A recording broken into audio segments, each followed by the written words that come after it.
Nous sommes sur le port de Marseille, c'est la semaine de l'industrie avec beaucoup de choses au programme, notamment un grand forum pour l'industrie locale vendredi et puis tout au long de la semaine.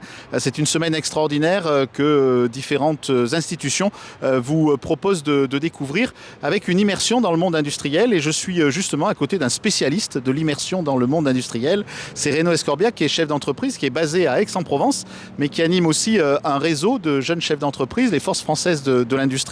Beaucoup d'actualités donc en dehors de l'activité de votre entreprise. Déjà Renaud, pour commencer, on est ici devant un ancien bâtiment industriel, un silo qui est devenu aujourd'hui une salle de spectacle. Alors je vais vous provoquer pour ma première question. Il est vraiment urgent maintenant de faire connaître l'industrie, de la faire aimer et de faire en sorte que beaucoup de jeunes rejoignent ces activités.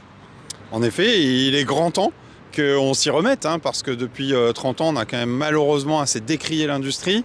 Alors c'est un très bel exemple de réhabilitation d'anciens silos dans une nouvelle techno.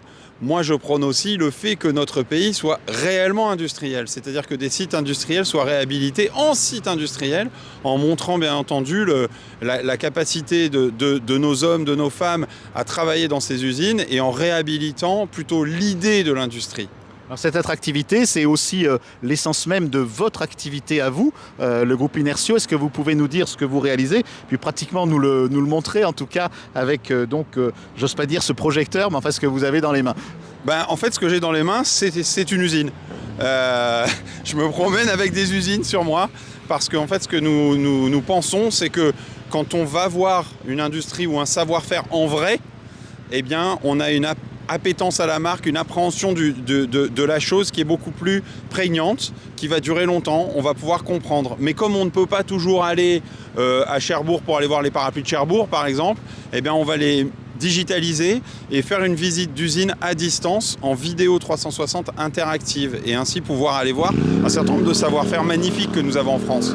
Ces visites, ça permet de se rendre compte qu'aujourd'hui l'industrie, c'est pas uniquement le monde du bruit, de l'odeur, de la pollution, d'une consommation frénétique d'énergie, mais ça a bien changé.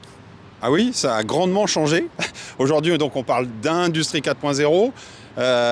Faut pas que ce soit un concept. L'industrie 4.0, c'est une réalité aujourd'hui. Il n'y a plus de charges lourdes dans les usines. Il y a autant d'hommes que de femmes sur certains postes de travail parce qu'aujourd'hui, on n'est plus dérangé par tous les méfaits que vous citiez.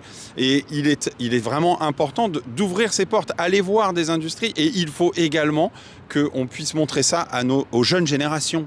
C'est-à-dire que nos générations à nous, on nous disait surtout, va pas dans l'industrie. En tout cas, c'est le message qu'on recevait. Moi, j'ai envie de dire l'inverse. Il faut retourner dans l'industrie. Et d'ailleurs, la pandémie nous a montré que ce serait quand même sain qu'on puisse refabriquer des choses sur notre sol. Aujourd'hui, il y a une espèce d'engouement. Engouement des pouvoirs publics. Je pense qu'il y a un retournement de tendance. Et engouement pour le Made in France. Profitons-en. Profitons-en pour montrer nos usines de l'intérieur et ainsi encourager l'emploi dans l'industrie. Et alors en matière de salaire, c'est aussi des métiers qui sont attractifs, les métiers de l'industrie pour les jeunes ? En tout cas, les chefs d'entreprise vont devoir s'y mettre. Alors, c'est évident que... Donc, c'était le problème. Le Made in France, oui, c'est cher. Donc, il y a quelques années, on disait oui, mais c'est moche. Maintenant, ça, on a à peu près réglé le problème. On a des super beaux meubles, des meubles de salle de bain faits par Décotech, par exemple. Mais aujourd'hui, l'industrie paye correctement les gens. Moi, je pense dans notre département, par exemple, à Daison Hydraulique, qui est une entreprise qui fabrique des grosses machines hydrauliques tenues par une femme, et c'est important de le dire, et qui paye décemment ses employés. Et on y travaille dans des conditions complètement décentes. Donc c'est ça l'industrie d'aujourd'hui. Alors vous évoquiez une autre question qui est importante, c'est la féminisation de l'industrie. On aimerait bien ne pas avoir à en parler, mais c'est quand même aujourd'hui une vraie question, l'accès des femmes à ces métiers.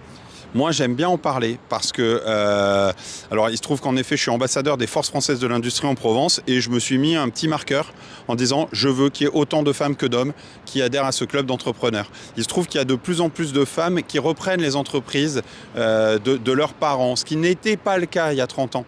Il y a 30 ans, on cherchait ci et là le cousin, enfin en tout cas, on cherchait le masculin. Aujourd'hui, on peut transmettre à sa fille et avec beaucoup de succès. J'insiste, il y a énormément d'entreprises qui ont été transmises à des filles et qui réalisent des prouesses. Et plus globalement d'ailleurs, à un moment où on valorise beaucoup les auto-entrepreneurs, ceux qui ont des idées, qui veulent créer eux-mêmes leur boîte, on peut peut-être aussi dire qu'il y a énormément d'entreprises qui ont une existence, qui ont montré qu'elles savaient fabriquer des produits et qui sont aujourd'hui à transmettre. Exactement. Il faut encourager cette transmission. Il faut vraiment... alors la difficulté, c'est de pouvoir avoir une chaîne qui aille jusqu'au bout, jusqu'au consommateur. Aujourd'hui, c'est le consommateur qui fera que l'industrie se réimplantera ou pas. Si on continue à acheter mais de la merde sur Internet pour quelques centimes d'euros et qu'on n'arrive pas à comprendre que ça provient par bateau de l'autre bout de la planète, que ça ne doit pas coûter quelques centimes d'euros, là je vois, c'est le Black Friday. Vous savez que les industries françaises, certaines commencent à boycotter le Black Friday parce que est-ce que c'est bien normal de tout solder tout le temps ? Est-ce que moi je solde pas les salaires des gens ? Donc soit le prix en amont était déconnant, soit c'est le juste prix, auquel cas il n'y a pas de Black Friday. L'entreprise Inertio, son activité, c'est donc de faire ces visites virtuelles d'entreprise. Qu'est-ce qui a changé technologiquement dans votre approche par rapport à ce qui pouvait se faire encore il y a quelques années ? Comment est-ce que vous innovez ? Puisque on est bien d'accord, globalement, l'innovation, elle est au cœur du développement aujourd'hui de l'industrie. Oui, exactement. Il ne faut pas avoir peur d'innover. Je pense que de toute façon, les jeunes générations ont carrément pas peur. Bien moins que ma génération en tout cas. C'est évident que c'est un bout de l'industrie de demain. C'est pour ça que c'est 4.0. C'est l'export et l'innovation et le digital. Et du coup, Inertio, c'est quoi ? C'est simplement miniaturiser une visite à distance. C'est-à-dire qu'on va filmer en vidéo 360, qu'on va rendre interactif parce que je souhaite ne pas être spectateur d'une visite, mais acteur d'une visite, comme une visite en vrai. L'innovation techno, elle était pas non plus démentielle, il fallait quand même la packager made in France, c'est-à-dire fallait que ça porte des valeurs, une vertu. Voilà. Et donc nous on s'inscrit en ligne droite dans cette semaine de l'industrie pour ouvrir ses portes. Et vous avez participé à cette usine extraordinaire qui va être présentée à des jeunes. Je crois qu'il y a 40 ou 45 entreprises qui ont accepté de montrer leur activité, parce qu'une des caractéristiques aussi de notre région en matière industrielle, c'est qu'elle est très très variée. On a à peu près tous les types d'industries. C'est exact. Et par exemple, des entreprises même, et surtout, je dirais, autour de l'énergie. Par exemple, s'il y a bien un domaine dans lequel on maîtrise le sujet et on est content, nous Français, d'être autonomes sur le sujet, c'est bien l'énergie. On accompagne par exemple Enedis. D'ailleurs, même il y a 2 ans, sur l'usine extraordinaire qui avait lieu pas loin d'ici physiquement, on faisait immerger dans des petits casques de cette manière-là les écoliers, les lycéens, les collégiens dans des installations hautement technologiques et dangereuses, donc qui ne se visitent en vrai pas, qui aujourd'hui peuvent se visiter dans des casques et pour cette édition en ligne. Voilà, et donc je vous conseille vraiment d'aller voir Usine Extraordinaire parce que vous allez pouvoir découvrir ce que c'est que l'industrie d'aujourd'hui, peut-être le faire découvrir à vos enfants, puis les enfants vont aussi le faire découvrir à leurs parents. Je crois qu'il y a un objectif de plusieurs dizaines, sinon centaines de milliers de spectateurs et de participants.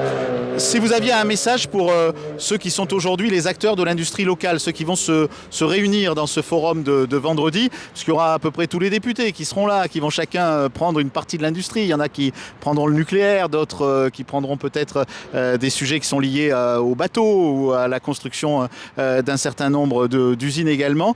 Quel est le message que vous feriez passer, vous, pour la promotion de l'industrie en local ? Oui, ce qui est très important, c'est que de toute façon, nous étions déjà une région, un département et une région industrielle. Nous concevions en effet des bateaux. Ce serait bien de réhabiliter cette chose-là à La Ciotat, par exemple. Donc moi, je ne peux que soutenir les démarches, pourvu qu'elles ne soient pas qu'électoralistes, j'ai envie de dire. Et puis surtout, il y a un travail de fond, c'est-à-dire que le mal qu'on a fait en désengageant les jeunes, en les détournant de l'industrie, il va falloir le faire. Il va falloir mettre les moyens dans le long terme. Ce n'est pas juste des milliards d'euros comme ça. Il va falloir expliquer aux jeunes générations que l'industrie passera par eux parce qu'il y a un pouvoir politique qui décide que notre pays redevient un vrai pays industriel. Merci Renaud Escorbiac. Super. Est-ce que je peux prendre une petite photo avec le casque ? Bien sûr. Super. Tout ça là, c'est